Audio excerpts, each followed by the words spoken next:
بسم اللہ الرحمن الرحیم اللهم صل علی محمد عبدک ورسولک وصل علی المؤمنین والمؤمنات والمسلمین والمسلمات.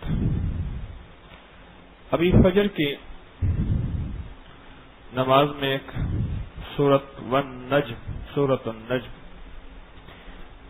اس کی پہلی آیات ایک انوکھا سبق دے رہے ہیں. میں سمجھتا ہوں اگر یہ آیات نہ ہوتی انکار نبوت آسان ہوتا، انکار حدیث آسان ہوتا، انکار قرآن آسان ہوتا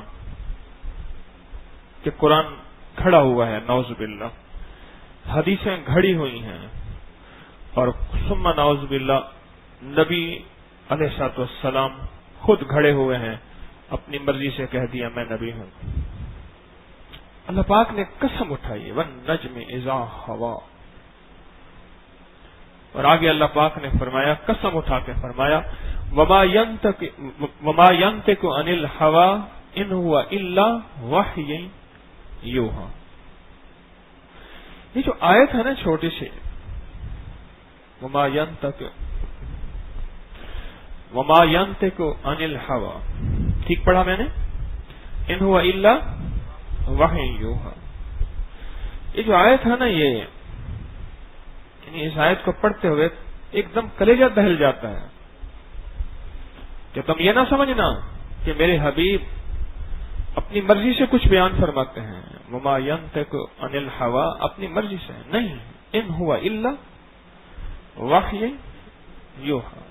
وہ جو ہم وحی کر دیں نا ان پہ، آپ کا غصہ، آپ کی رضا، آپ کا عمل، آپ کا بول، آپ کا قدم، آپ کی سوچیں، وہ نہیں ہے، بلکہ آپ کی زندگی کا سارا نظام وہ ہے جو ہم چاہیں، اور ہر چیز ہماری وحی ہے.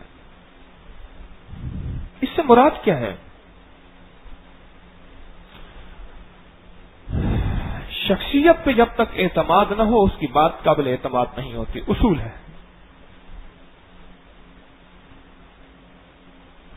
یہ، اصول زندگی ہے کہ کون شخص ہے. محدثین علماء بیٹھے ہیں میرے سامنے، میں تھوڑا سا پڑھا ہوا ہوں اس شعبے میں، پڑھا ہوا نہیں ہوں. روایات جب اٹھاتے ہیں نا حدیث مبارکہ، تو اس کے راوی بیان کرتے ہیں یہ روایت کس نے کی، یعنی میں نے کس سے سنی، پھر اس نے کس سے سنی، پھر اس نے کس سے سنی. اس کو کہتے ہیں سند حدیث. اس نے کس سے سنی. ایک بندہ بھی درمیان میں جھوٹا یا ایسا آ جائے جس کا ایمان اعمال میں کمی ہے یا عقائد میں خرابی ہے، حدیث ایک پل میں ضعیف، کمزور، حسن، اس کو کئی چیزیں دیتے ہیں کہ جناب یہ حدیث مبارکہ ہے، لیکن ایک بندہ درمیان میں ایسا آیا ہے، اس بندے کے آتے ہی چیز میں کمزوری پیدا ہو گئی ہے. کیوں؟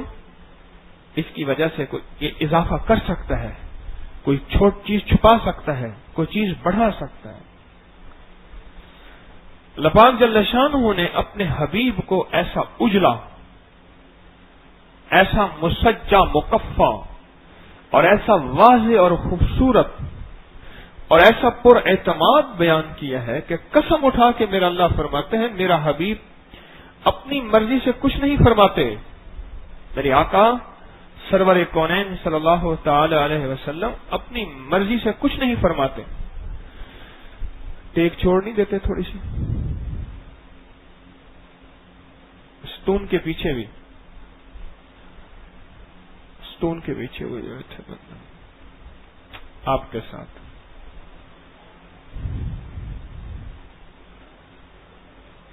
اپنی مرضی سے کچھ نہیں فرماتے، بلکہ وہ فرماتے ہیں جو ہم ان پہ وحی کرتے ہیں، جو ہم ان پہ وحی کرتے ہیں. یہ اعتماد ہے. اللہ کے حبیب علیہ الصلوۃ والسلام کے بارے میں اعتماد بھی سکھایا، ادب بھی سکھایا. روضہ اطہر پہ آپ گئے ہیں اور جائیں گے انشاءاللہ، اللہ لے جائے گا انشاءاللہ، اور اللہ کی ذات سے امید ہے کہ جتنے بیٹھے ہیں سارے جائیں گے انشاءاللہ۔ اس کریم کے نام کی برکت سے اللہ ہمیں قبولیت، محبوبیت، مقبولیت والی حاضری عطا فرمائے، بغیر رفث فسوق اور جدال والی حاضری عطا فرمائے۔ روضہ عطر میں جالی مبارک کے اوپر لا ترفعوا اصوات وہ آیت لکھی ہے، خیال کرنا میرے حبیب سے اپنی آوازیں اونچی نہ کرنا، اگر تم نے ایسا کیا تمہارا ایمان تم سے چھن جائے گا خود۔ آقا کی محفل میں جب صحابہ بیٹھتے تھے، غلام بیٹھتے تھے، بعض اوقات کسی کو متوجہ کرنا ہوتا تھا تو چھوٹا سا کنکر اٹھا کے ایک دوسرے کو مارتے تھے، کنکر اٹھا کے اس کو متوجہ کرنے کے لیے۔ ادب کا یہ مقام تھا، اور سارے ادب سے مراد شخصیت پہ اعتماد، اور سارے اس قسم اور اللہ پاک جل شانہ نے جو پورا اہتمام کر کے بات کہی ہے۔ ایک ہے نا آپ کے پاس بندہ آئے، انہیں کہ میں نے فلاں جگہ یہ دیکھی ہے، پہلے وہ پورے اعتماد سے آپ کو اعتماد میں لے، اور اعتماد میں لینے کے بعد اور پھر خود پر اعتماد ہو اور پھر کہے کہ میں نے فلاں جگہ آ رہا تھا، یہ واقعہ دیکھا ہے۔ عجیب بات ہے، اچھا اگر تو بیان نہ کرتا نا میں کبھی نہ مانتا، یہ ہم دنیا میں کہتے ہیں، اگر آپ بیان نہ کرتے نا دوست میں کبھی نہ مانتا۔ واقعی ایسا ہے، شخصیت پہ جب تک اعتماد نہ ہو۔ ایک بات میں اکثر عرض کیا کرتا ہوں، میرے پاس کوئی سرمایہ نہیں، میں نے اپنے مرشد سے عشق کیا اور اعتماد کیا، دو لفظ اکثر کہا کرتا ہوں، اور کوئی سرمایہ نہیں۔ اللہ کی حبیب علیہ الصلوۃ والسلام کے بارے میں مستقل ایک اعتماد دیا جا رہا، اگر تمہارے دلوں میں اعتماد نہیں ہوگا تم اپنے ایمان سے پھر جاؤ گے، اپنے عقیدے سے پھر جاؤ گے، اور اپنے مسلمان ہونے سے اپنے آپ کو گنوا بیٹھو گے۔ اعتماد لازم ہے، بہت لازم اعتماد ہے۔ اعتماد ایک ایسی چیز نے، اس نے ایک ایسے ہستی کو اتنا بڑا لقب دیا ہے، قیامت تک وہ لقب کسی کو نہیں مل سکتا، وہ ہے واقعہ معراج۔ آپ عرشوں پہ تشریف لے گئے اپنے جسم اطہر کے ساتھ، جب تشریف لے گئے واپسی پہ اس دور کے بندوں نے بات سنی تو کہنے لگے یہ کیسی بات ہے، عجیب بات ہے۔ ایک بندہ کہتا ہے کہ میں راتوں رات مکہ مکرمہ سے بیت المقدس، اور بیت المقدس سے پھر کائنات کا آخری عرش اور ساتوں آسمان، اور پھر عرش اور کرسی اور کعبہ کا حسین، کہ اللہ پاک اللہ اور بندے کے درمیان ایسا کہ صرف کمان جتنا فاصلہ عاشق اور معشوق کے درمیان، کیسے ممکن ہے؟ حضرت ابوبکر رضی اللہ تعالیٰ عنہ تشریف لے جا رہے تھے تو ابو جہل آیا، اس نے کہا ایک بندہ ایسے ایسے بات کرتا ہے، یقین ہوتا ہے، ہو سکتا ہے؟ اس نے کہا کون ہے؟ اس نے کہا محمد۔ کہنا سچ ہے، بس صلی اللہ تعالی علیہ وسلم، اور بس سچ ہے، اندیکھا یقین۔ کوئی نہیں پوچھا، اچھا میں جا کے وضاحت پوچھ لوں، جا کے کیا پتہ انہوں نے کس انداز سے بات کی ہوگی، نہ کچھ بھی نہیں، کوئی دلیل لے لوں، کچھ بھی نہیں ہے، کچھ بھی نہیں،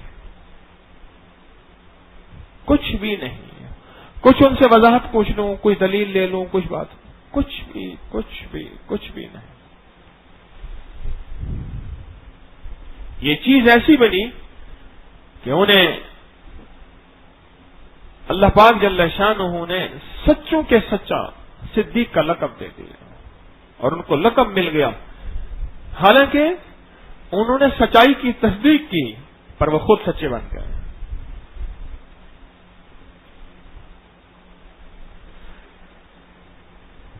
اگر ہستی پہ اعتماد نہ ہو، شخصیت پہ اعتماد نہ ہو، اس کی بات کمزور، اس کے ساتھ چلنا کمزور، اگر وہ کوئی ایسی بات کہہ دے جس کا گمان اور عقل سے ماورا ہے تو پھر وہ بات بلکہ مذاق بن جاتی ہے۔ ہاں، منافقین آتے تھے، ساتھ بیٹھتے تھے، یستہزئ، قرآن کہتا ہے پھر جا کے مذاق کرتے تھے، مذاق کرتے تھے، مذاق کرتے تھے۔ جب یقین کمزور ہوتا ہے پھر اندر سے ایک چیز نکلتی ہے، یہ چیز کیا ہے؟ انہوں نے کہا یہ چیز نعوذ باللہ دکانداری ہے۔ جب یقین مضبوط ہوتا ہے تو پھر وہی چیز ایمانداری ہوتی ہے، اور جب دکانداری ذہن میں آ جائے پھر اس میں مذاق کرنا کوئی حرج نہیں ہے، اس میں مذاق کرنا کوئی حرج نہیں ہے، بلکہ اس سے انسان کو مشغلہ مل جاتا ہے کہ وہ مذاق کرے اور اس بات کو کسی اور انداز سے پیش کرے کہ لوگ سننے والوں کے اندر اس کی حقارت بن جائے، ذلت امیز رویہ، اور یہ ان حضرات کا مزاج بن گیا تھا۔ اور اللہ پاک نے فرمایا کہ تم کہتے ہو کہ تم مذاق کرتے ہو، ہم تم سے مذاق کیا ہے اور تمہیں تمہاری گمراہی میں دھکیل دیا ہے، اور مذاق کرنے والوں کا نشان نہ رہا اور یقین کرنے والوں کا سدا نشان رہا۔ ابو جہل کا نام بڑا اونچا تھا، ابو جہل نہیں تھا، ابو الحکم، بڑا دانا تھا، بڑا سونا تھا، عرب کی عورتیں اس کے حسن و جمال کے قصیدے کہتی تھیں، اتنا خوبصورت تھا، دراز قد تھا، اس کی آواز بڑی اونچی تھی اور اس کے فیصلے اٹل ہوتے تھے، پنچایت جرگے ٹھیک، ان میں اس کے فیصلے آخری تھے، آخری، جو فیصلہ اس نے کر دیا کوئی نہیں اٹھا سکتا۔ پر آقا پہ یقین نہ لایا تو اسلام نے کہا تو ابو الحکم نہیں، ابو جہل ہے، جہالتوں کا باپ ہے، گمراہیوں کا باپ ہے، اندھیرے تیرے سامنے ہیں، اجالے تیرے سامنے نہیں ہیں۔ اور جو یقین کر گئے وہ اندیکھا یقین بھی کر گئے، وہ خواجہ ویسے کرنی بن گئے، دیکھا ہی نہیں، دیکھنے کی سچی طلب اور دیکھنے کی سچی تڑپ لیے پھرتے رہے اور سرکار کے تذکرے کرتے رہے، لیے پھرتے رہے اور آقا کے تذکرے کرتے رہے، پر دیکھ نہ سکے، پر زیارت کر نہ سکے۔ بھائی اس بندے کو روکو، یہ نماز روز آ کے یہاں پڑھتا ہے، وہاں بیٹھنے والوں کو سمجھ نہیں آتی، اس وقت نماز بیچارے کی خراب ہوتی ہے، ساتھ بڑے بڑے بزرگ بیٹھے ہوئے ہیں، اس کو کہو اس حال میں جا کے پڑھے، ساتھ بیٹھے ہوئے بندے، کل بھی میں دیکھا اس نے آ کے یہاں نماز پڑھی، آج بھی پڑھی، 7 بندے بیٹھے ہوئے ہیں، اس بیچارے کی نماز خراب ہو رہی ہے، اس کو پتہ نہیں، مخلص آدمی ہے۔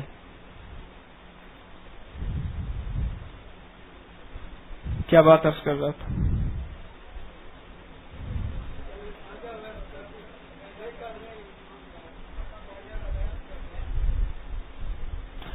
کچھ لوگ ایسے ملے جنہوں نے دیکھا نہیں پر ایمان لے آئے اور کامل ایمان لے آئے، اور ایک وہ ہیں جنہوں نے دیکھا نہیں، بار بار دیکھا، بار بار زیارت کی، پر ان کے اندر یقین نام کی چیز نہیں تھی اور وہ کچھ نہ پا سکے، اور بے یقینی کا مرض، بے یقینی کا روگ انہیں کھا گیا،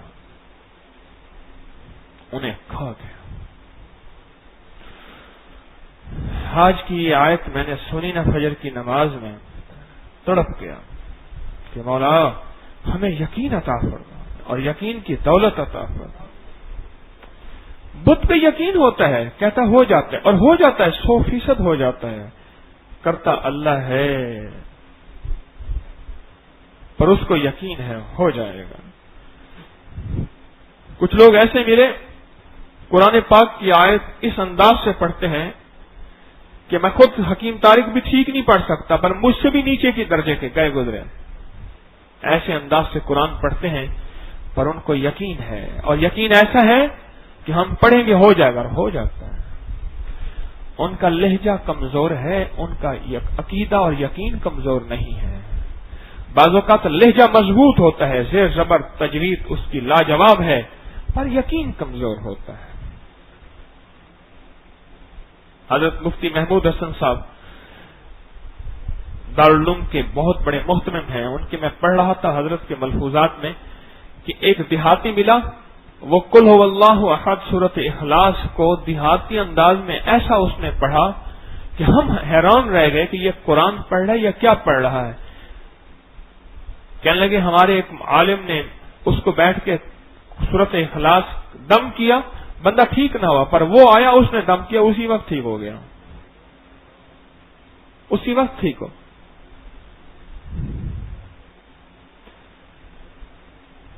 جن لوگوں کو تسبیح خانے سے یقین ہے وہ تسبیح خانے آتے ہیں، ٹھیک ہو جاتے ہیں۔ بے شمار لوگ ہیں، بے شمار لوگ، بے شمار لوگ تسبیح خانے کے ٹکڑے بچے ہوئے روٹی کے وہ گھر میں لے جاتے ہیں، جس مرض کے لیے کھاتے ہیں اللہ ٹھیک کر دیتا ہے۔ کون سی بات ہے؟ یقین، یقین۔ اس دن ایک بندہ نا بوتلیں بھر کے لے جا رہا تھا یہاں سے پانی کی، میں کہا کیا ہوا، کیوں بھر کے لے جا رہے؟ کہنے لگا بس ہمارے گھر میں یہی پانی استعمال ہوتا ہے، جب سے یہ پانی استعمال تسبیح خانے کا شروع ہوا ہمارے گھر میں کوئی بیماری نہیں ہوتا، پہلے ہر وقت بوتلیں بیماریاں ڈاکٹر اور دوائیاں ہوتی تھی۔ یقین۔ زمزم کا فائدہ اس کو ہوگا جس کو یقین ہوگا، زمزم کا نفع اس کو ملے گا جس کو یقین ملے گا۔ اللہم انی اسألک علما نافعا ورزقا واسعا وشفاء من کل داء، اس کو ملے گا۔ رزق، علما نافعا ورزقا واسعا وشفاء، تین وعدے ہیں زمزم پہ، رزقا واسعا، علما نافعا ورزقا واسعا وشفاء من کل داء، یہ بیماریوں سے یہ وعدے ہیں، اس کو ملیں گے جس کو یقین ہوگا۔ اور جو سنی سنائی پہ چلے گا، اس نے کبھی کسی نے یوں کہہ دیا تو یوں ہو گیا، یوں کہہ دیا تو یوں ہو گیا۔ درخت سے پوچھا تیرے بڑے نفع ہیں پر تجھے کاٹ کیوں دیتے ہیں کلہاڑے سے؟ کہا کہ میرے اندر ایک خامی ہے، جہاں کی ہوا آتی ہے اسی طرف جھک جاتا ہوں۔ تیرے پاس چھاؤں ہے، تیرے پتے ہیں، تیرا سایہ ہے، تیری ہوائیں ہیں، تیرے بڑے نفع ہیں پر تجھے کیوں کاٹ دیا جاتا ہے؟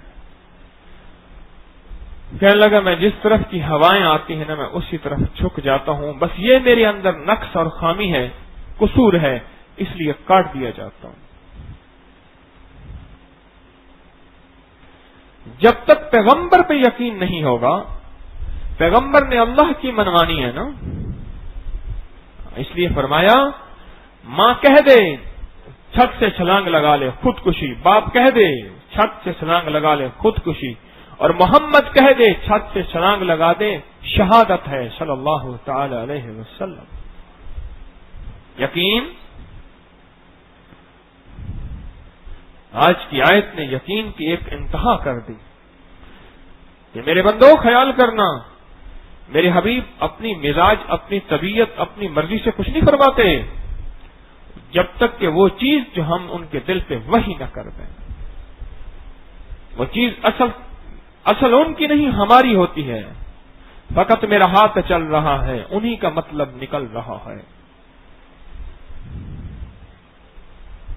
جب یقین ہوتا ہے، حضرت پیرانی پیر شیخ عبد القادر جیلانی رحمۃ اللہ علیہ کا جس دن وصال ہوا ہے اور آپ کا جنازہ جا رہا ہے، جنازے میں ایک شخص کو دیکھا جو سب سے زیادہ رو رہا تھا۔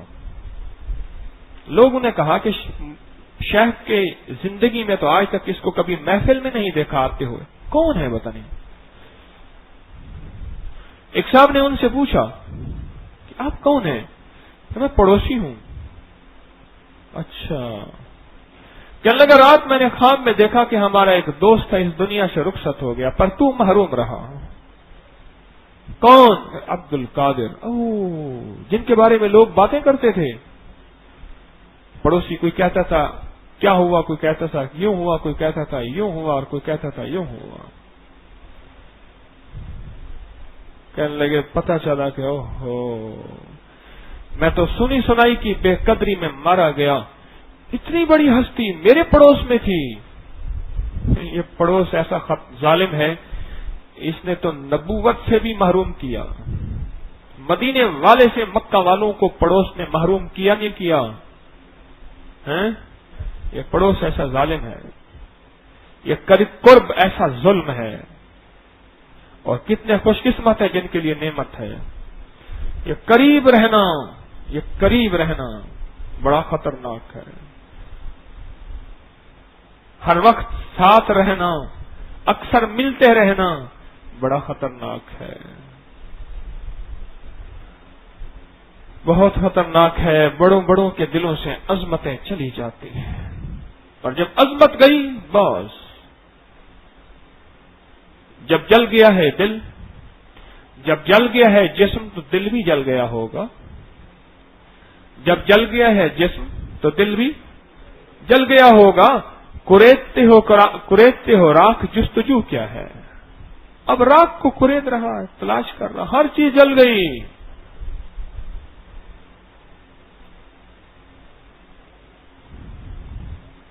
سب سے زیادہ رو رہا، کیوں رو رہا؟ آج پتا چلا کہ یہ اتنے صاحب مقام تھے، میں تو ان کے مقام کو نہ جانا، مجھے میرا پڑوس کھا گیا، ہمسائیگی کھا گئی، اور آج میں ان کے وصال پہ نہیں رو رہا۔ ایک وقت آیا انہوں نے زندگی سے رخصت ہونا تھا، اس دنیا سے پردہ کرنا تھا، میں اپنی محرومی پہ رو رہا ہوں، میں اپنی محرومی پہ رو رہا ہوں۔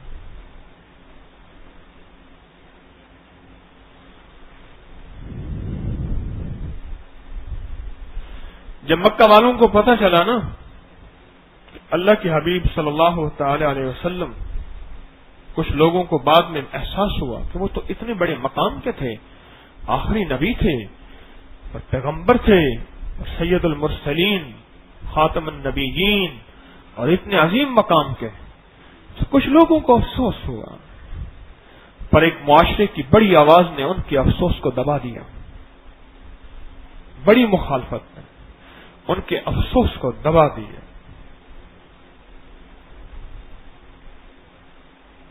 ان کے افسوس کو دبا دیا۔ عجیب بات بتاؤں آپ کو، مدینہ منورہ میں ایک شخص عبداللہ ابن ابی، یہ منافقوں کا سردار تھا۔ یہ پتہ منافق کیوں بنا تھا؟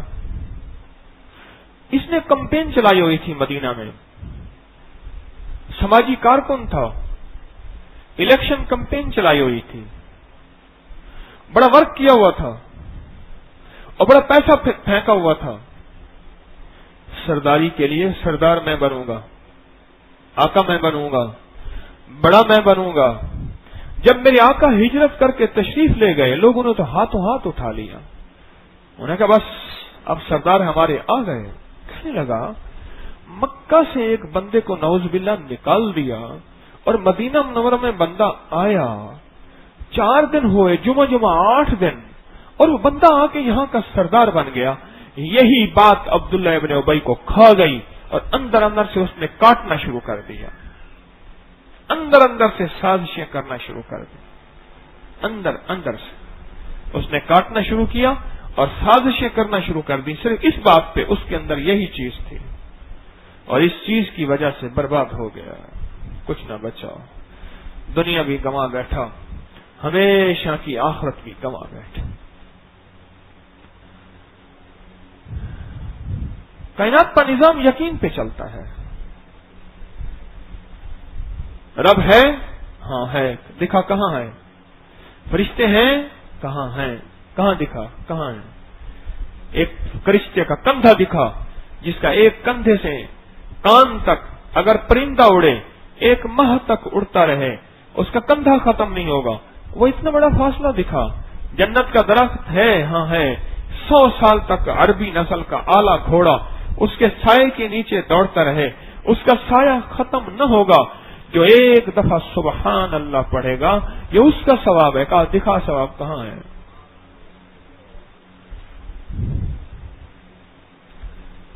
نظام سارا غیبی چل رہا، اندیکھا نظام چل رہا۔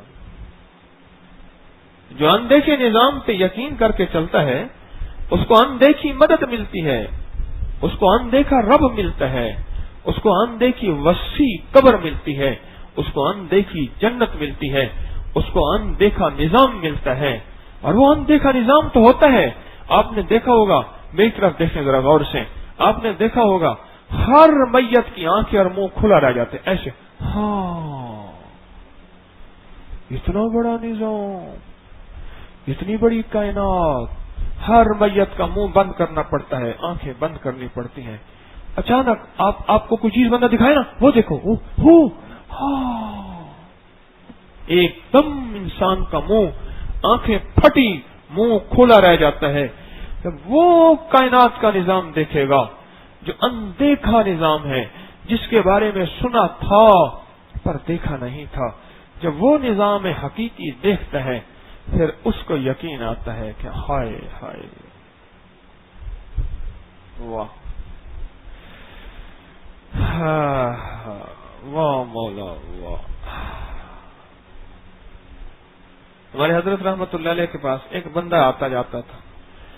ایک دفعہ فرمایا تو کم آیا جایا کر, روز آتا, کبھی ایک دن چھوٹ بھی جاتا, ہمیں ہفتے کے بعد آیا کر, مہینے کے بعد آیا کر. حضرت ناراضگی ہے. میں محسوس کر رہا ہوں تیرے اندر کی طلب کم ہو رہی ہے, کہیں ایسا نہ ہو یہ طلب کی کمی تیرے اندر میرے بارے میں بے قدری پیدا کر دے اور میری بے قدری تجھے لے ڈوبے. پھر عجیب بات فرمائی, کہیں یہ نہ سمجھ بیٹھنا کہ میں نبی ہوں یا خدا ہوں. بس نبی تھے اور آپ تشریف لے گئے, پردہ فرما گئے, اور خاتم النبیین کوئی نہیں ہوگا.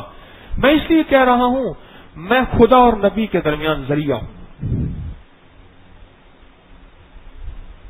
اگر تو نے ذریعے پہ کمزوری اور ذریعے کے اندر تیرا ضعف اور کمزوری آ گئی اور بے اعتمادی بے یقینی آ گئی تو پھر اس منزل تک پہنچ نہیں سکے گا جہاں تجھے پہنچنا ہے. میں محسوس کر رہا ہوں تیرے اندر کمزوری آ گئی یقین پہ, تیرا اعتماد کمزور ہو گیا ہے, تیرا یقین کمزور ہو گیا ہے, تیرے قدم ڈگمگا رہے ہیں. دوسرے لفظ میں, یہ لفظ اب میرے ہیں, دوسرے لفظوں میں تیرا جسم تو موجود ہے, دل موجود نہیں ہے. اور اصل دل ہوتا ہے, اور اصل دل ہوتا ہے, اور اصل دل ہوتا ہے. اللہ کے حبیب علیہ الصلوۃ والسلام کے بارے میں ادب دیا گیا, اعتماد دیا گیا. ایک شخص وہ حضور کی وحی لکھتا تھا. آپ امی تھے, اس دور میں جو وحی آتی تھی وہ لکھی جاتی تھی. قرآن پاک کی آیات نا کچھ چیزوں پہ, بڑے بڑے پتوں پہ, ہڈیوں پہ, شانوں پہ, پتھروں پہ بنے ہوئے اس دور کے کاغذوں پہ یہ چیزیں لکھی جاتی تھی.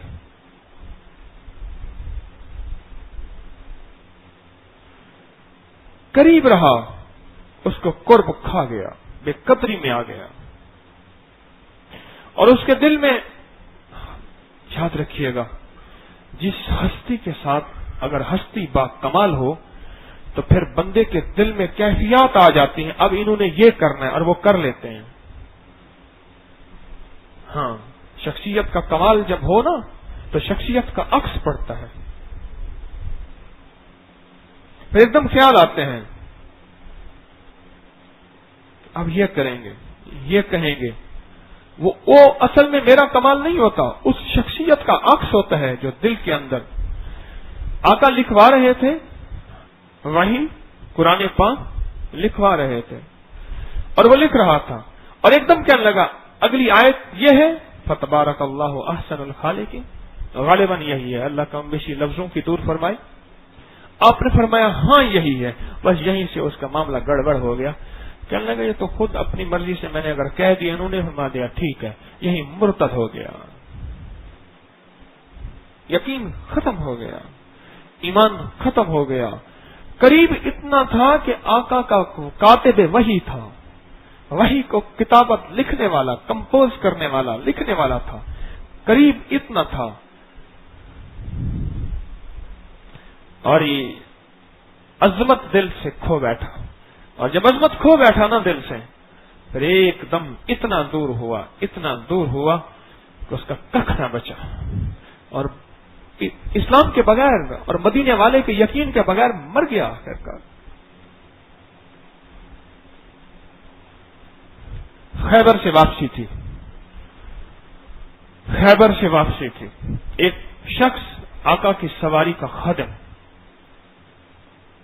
اور یہ خدمت ایک ایسی چیز ہے اگر اس کو بندہ سعادت سمجھ کے وہ کسی اللہ کے ولی کی ہو یا کسی اللہ کے ولی کے غلام کی ہو، ایسی چیز ہے کہ رب اس کی برکت سے نسلوں کو نوازتے ہیں۔ میں لوری کی تربت کے سامنے دیکھتا ہوں، صوفی محمد دین صاحب، ان کا برف خانہ ہوتا تھا، وہ خدمت میں لگے رہتے تھے۔ میں نے ایک دفعہ سوچا، میں نے کہا اس کی نسلوں کو اللہ نے آباد کیا ہوگا۔ ایک دفعہ ایک بندہ آیا، کہنے لگے جی ہمارے بزرگ تھے، وہ ان کی قبر، ان کے سرہانے وہ ساتھ والے احاطے میں۔ میں نے کہا وہ فلاں، ہاں آپ کیسے جانتے؟ میں نے کہا ان کا خطبہ میں پڑھتا رہتا ہوں، لکھا ہوا ہے۔ تو میں نے کہا کیا حال ہے؟ کہنے لگے بس پہلے یہ تھا کہ ہم لاہور کے سفید پوشوں میں شامل تھے، اب لاہور کے مالداروں میں شامل ہیں۔ بس ان کی دعائیں ایسی ہیں کہ پتہ نہیں اللہ کہاں سے دیتا چلا جا رہا ہے۔ تو کیا بات عرض کر رہا تھا؟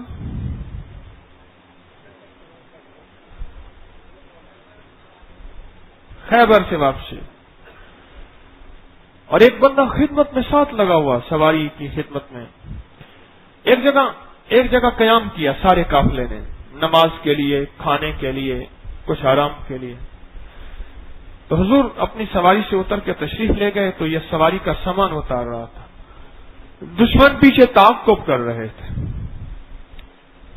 تو چونکہ ان کا نشانہ نعوذ باللہ میرے حضور تھے، تو انہوں نے اس کو نشانہ بنا لیا۔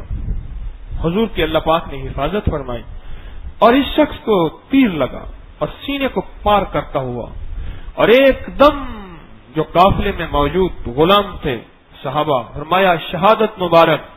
تو حضور نے فرمایا مفہوم ہے، میں دیکھ رہا ہوں ایک آگ کا شعلہ ہے جو اس کی طرف بڑھا ہے، اور جب اس کے سامان کی تلاشی لی تو ایک زرہ چوری کی نکلی۔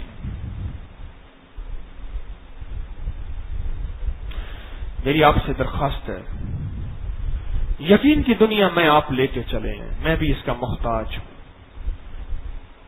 ظہر کے بعد جو حلقہ ہوتا ہے نا، اور اس کے بعد جو سورۃ الکافرون کا حلقہ ہوتا ہے، آپ سوچ نہیں سکتے اس میں ملتا کیا ہے۔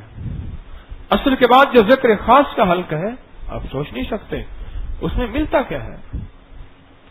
کتنی مشکلیں حل ہوتی ہیں، کتنی مصیبتیں دور ہوتی ہیں، کتنی زندگی کے ناممکن ممکن ہوتے ہیں، کتنے اٹل کائنات کے فیصلے ہوتے ہیں، اور کتنے کن فیکون ہو جاتے ہیں، سوچ نہیں سکتے۔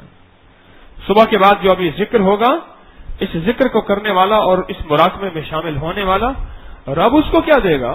میں اس کو دے ہی کیا سکتا ہوں، میں تو خود محتاج ہوں۔ کوئی بڑا بھکاری ہے، کوئی چھوٹا بھکاری ہے، میں بھی بھکاری، آپ بھی بھکاری، میں آپ کو دے ہی کیا سکتا ہوں؟ میرے پاس ہے ہی کیا جو میں آپ کو دوں؟ دولت، دنیا، روپ، جوانی، ڈھلتے بڑھتے سائے، یہ دنیا ہے 2-4 دنوں کی، انت کوئی نہ پائے، ہے ہی کیا؟ جس کو یقین کی دولت نصیب ہو گئی، سچ پوچھ،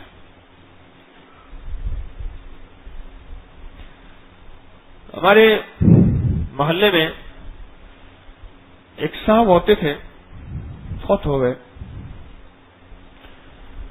اکثر میں اپنے حضرت رحمت اللہ علیہ سے، ابھی میں نے بیعت نہیں کی تھی، میں نے اپنے شیخ سے 1984 میں بیعت کی تھی۔ وہ پوچھتے تھے نا کہ میرے مرشد نے فرما دیا یہ، میرے مرشد نے فرما دیا یہ۔ ایک دفعہ مجھے کہنے لگے کہ میرے مرشد آئے ہیں، میں نے کہا یا اللہ زیارت تو کروں۔ کون ہے مرشد؟ مرشد بیٹھے ہیں، عورتیں بیٹھے مرشد کی ٹانگیں دبا رہی ہیں، چرس کا سگریٹ بھرا ہوا پی رہے ہیں، اور نہ عبادت، نہ تسبیح، نہ حلال، نہ حرام، نہ جائز، نہ جائز، نہ جائز، نہ جائز، ہر چیز کچھ، سب کو رگڑا۔ پر اس بندے کا مرشد میں یقین ایسا تھا، مجھے تو اس کے یقین پہ عقل اور میں یقین پہ ایسا یقین، سارا جہان مرشد کو لان تان کرے، یہ کہ تم کرتے رہو، مجھے تو سب کچھ ملا ہی یہاں سے، میں اس کے یقین کو زندہ باد کہتا ہوں۔ میں ایک بات اکثر کہا کرتا ہوں، کبھی کبھی نا خسرے کو بھی زندہ باد کہہ دیا کرو۔ ہاں، کس بات کا زندہ باد؟ کہ تو نے اللہ کے حبیب کی شریعت کی سراسر مخالفت کی، تجھے اللہ نے مرد بنایا، تو نے اپنے آپ کو عورت کے روپ میں پیش کیا اور دندناتا پھر رہا ہے۔ کبھی کوئی خسرہ بتاؤ جو شرم سے چل رہا ہو اور بیچارہ ندامت سے اور جھیم کے چل رہا ہو، سینہ تان کے چلتا ہے یا شرم سے چلتا ہے؟ اللہ نے اس کو مرد بنایا، اس نے عورت کا روپ اختیار کیا، عورت کے روپ میں مطمئن ہے، تو مدینے والے کے روپ پہ چھین کے چل رہا اور مدینے والے کے روپ میں مطمئن نہیں ہے۔ لوگ کیا کہیں گے؟ زمانہ کیا کہے گا؟ معاشرہ کیا کہے گا؟ ہجڑا سر سے لے کر پاؤں تک سراسر نافرمانی کا روپ دھارے ہوئے ہیں، اور نافرمانی کی زندگی کی طرف بلاتا بھی ہے اور ان مجالس کو اختیار بھی کرتا ہے۔ میں کیا وضاحت کروں؟ پر اس پہ مطمئن ہے، بالکل پر یقین ہے۔ ہم ایک جگہ گئے، وہ جگہ ہمارا بیٹا ہے، 7 دن کمرے میں اس کو بند کیا، مارا، الٹا لٹکایا، جب اس کو کھولتے ہیں سیدھا وہیں جاتا ہے ہجڑوں کی محفل میں۔ میں نے کہا ہجڑا زندہ باد، تو نے ایک زندگی کا انداز ہمیں سکھایا ہے کہ یہ زندگی اگر ایسے ہے جس کا تعلق معاشرے میں بھی گھٹیا نظر سے، گھروں میں بھی کم نظر سے، اور اللہ کی بارگاہ میں بھی واللہ عالم کیا، لیکن بہرحال تو نے ایک زندگی کا سبق دیا ہے کہ اگر مدینے والے کا روپ اختیار کر لیں تو اس میں زمانہ اگر تان و تشنیع کرتا ہے، ہر ہیجڑے پہ زمانہ تان و تشنیع، اعتراض، دھکے، گالیاں یا مذاق کرتا ہے یا نہیں کرتا؟ لیکن آج تک کوئی ایک ہجڑا ہو جس نے اپنے اس انداز سے کہا ہو کہ نہیں زمانہ یوں کہتا ہے میں اپنا روپ بدل دوں؟ نہیں، ہرگز نہیں، وہ سدا اپنے روپ پہ سدا بہار ہوتا ہے، اور مدینے والے کا غلام، کملی والے کا غلام، اور حضرت پیران پیر شیخ عبد القادر جیلانی رحمت اللہ علیہ کا غلام، اور صحابہ اہل بیت کا غلام، اور اس غلام کو زمانہ اعتراض، تان و تشنیع اور تنقید اور گالیاں، اور وہ اپنی اس زندگی پہ کیا ہے کہ میں کہاں پھنس گیا ہوں، تو پھر ہجڑے سے بھی گیا گزرا ہو گیا، میں کہاں پھنس گیا ہوں، لوگ کیا کہیں گے، لوگ کہہ رہے ہیں، لوگ کیا کہیں گے؟ اس کو اپنی غیر فطری اور غیر اسلامی زندگی پہ یقین ہے، تجھے اپنی فطری اور اسلامی زندگی پہ تو بے یقین ہے، بس فرق اتنا ہے، وہ اپنی زندگی پہ پر یقین ہے اور تو اپنی زندگی پہ کیا ہے؟ بے یقین ہے۔ یقین کی دولت سے کائنات کا نظام چلتا ہے، ورنہ اللہ کے حبیب صلی اللہ تعالی علیہ وسلم کے ساتھ چلتے ہوئے بے فیض رہے گا، حضرت پیران پیر شیخ عبد القادر جیلانی رحمت اللہ علیہ کے ساتھ چلتے ہوئے بے رنگ اور بے فیض رہے گا۔ اور اگر یقین کی دولت ہو، میں نے اس شخص کو پکا نمازی دیکھا جس کا مرشد چرشی تھا، اور اس کو حلال حرام کی بڑی احتیاط دیکھی، حیران، کمال ہے اس کی زندگی میں حیران ہوں۔ مجھے شوق تھا میں جا کے دیکھوں تو صحیح، جس مرشد کا یہ ہر وقت تذکرہ کرتا ہے، جس مرشد کا ہر وقت کرتا ہے، وہ مرشد جب دیکھا تو وہ ہر چیز فارغ تھی۔ اللہ کا بندے کے ساتھ معاملہ ہے، میں کسی کے بارے میں جنتی اور جہنمی کیسے کہہ سکتا ہوں؟ مجھے تو اپنا پتہ نہیں ہے، مجھے تو اپنی خبر نہیں ہے۔ جب تک یقین کی دولت نہ ہو بندہ چل نہیں سکتا۔ اور جب یقین کی دولت مل جاتی ہے پھر اللہ کی غیب کے خزانے سے اس کو ایک تاثیر اور طاقت ملتی ہے، پھر اللہ اس کو چلاتے ہیں، پھر دنیا کچھ کہتی رہے، جس کو سنی سنائی کہتی ہیں، پھر اس پہ کوئی اثر نہیں کرتی. کیوں؟ یقین کی دولت اس نے پا لی ہے. آج کی آیت مبارکہ نے یہ یقین کی دولت کا ہمیں سبق دیا ہے.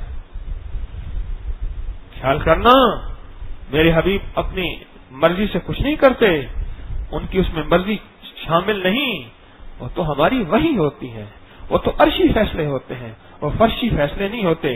وہ آپ کے بول ہوں، وہ آپ کی ادائیں ہوں، وہ آپ کی آنکھ کے اشارے ہوں، وہ آپ کا غصہ ہو، وہ آپ کی ہنسی ہو، آپ کی مسکراہٹ ہو، آپ کی خوشیاں ہوں، جو آپ کے غم ہوں، وہ آپ کے خواب ہوں. نبی کا خواب بھی وہی ہوتا ہے. یہ اعتماد دیا ہے کہ اگر ان پہ اعتماد نہ کیا تو ان کے جو ان سے ملانے والے ہیں، نبی علیہ الصلوۃ والسلام سے ملانے والے ہیں، تو ان کا اعتماد تو کھو بیٹھے گا. اگر ان کا اعتماد نہ ہو تو کچھ نہیں ملے گا. اللہ مجھے آپ کو اعتماد کی دولت سے نوازے. اللہ پاک مجھے آپ کو اعتماد کی زندگی سے نوازے. اللہ جتنے لمحے چلائے اعتماد سے چلائے، اعتماد سے چلائے اور عشق سے چلائے. عشق، اعتماد اور عشق انوکھی نعمت ہے. اللہ مجھے بھی دے، آپ کو بھی دے. عشق کسے کہتے ہیں؟ سمجھ آئے نہ آئے، لاجک دلیل کی ضرورت نہیں ہوتی، سمجھ آئے نہ آئے. انہوں نے کہا ٹھیک ٹھیک. یہ موبائل عشق کی ایک انوکھی کہانی ہے. انہوں نے کہا یہاں سے یہ نمبر یوں ڈائل کر، ٹھیک، یوں ڈائل کر. میرے پاس سلیم صاحب بیٹھے تھے، ایسے موبائل پہ نمبر انہوں نے بتایا، میں نے یوں کیا یوں کیا یوں کیا. ایک پل کے اندر میں شکاگو بیٹھا بات کر رہا تھا. یہ عشق ہے. انہوں نے کہا یہ چھوٹا سا چپٹا سا ایک ٹکڑا ہے، یہ چھوٹا سا ایک خانہ ہے، اس کو یوں یوں یوں کر. ایک کم ہو گیا تو پہنچ نہیں سکے گا. ایک فگر، ایک نمبر کم ہو گیا تو نہیں پہنچ سکے گا. اسے کہتے ہیں کہ یہ یوں ہے اور یوں ہو جائے گا. انہوں نے کہا ٹھیک ہے، آپ کے پاس موبائل ہو، اس کے اندر بیلنس ہو اور صحیح نمبر ملائیں اور پوری دنیا میں بات کریں. آپ کہتے ہیں ہاں ہو سکتی ہے، ٹھیک ہے، کون سا مسئلہ ہے. اندیکھی ایک مشین پہ جس کو انسان نے بنایا تو اتنا عشق کر رہا، اور اندیکھی کائنات ہے ایک ایسی پراسرار، اس میں زندگی کے راز و رموز ہیں جو عقل سے ماورا، سمجھ سے ماورا، شعور سے ماورا، ذہن سے ماورا. اور انسان کا ذہن کچھ نہیں، یہ لہریں ماورا ہیں، نظر نہیں آتی، انویزیبل ہیں، نظر نہیں آتی، پر یہ لہریں جا کے اس موبائل کو ٹچ کرتی ہیں جو ان کے پاس ہے، اس کو جا کے ملتی ہیں. جب آپس میں یہ ہوائیں فضائیں لہروں کو میں کہہ رہا ہوں ملتی ہیں، ان کے درمیان لفظوں کا جوڑ توڑ ہوتا ہے. جو لفظوں کا جوڑ توڑ ہوتا ہے ان کا لہجہ میں سن رہا ہوتا ہوں، میرا لہجہ وہ سن رہے ہوتے ہیں. اس کی تصویر میرے پاس آ رہی ہوتی ہے، ایسے آتی نا تصویر، اور میری تصویر ان کے پاس آ رہی ہوتے ہیں.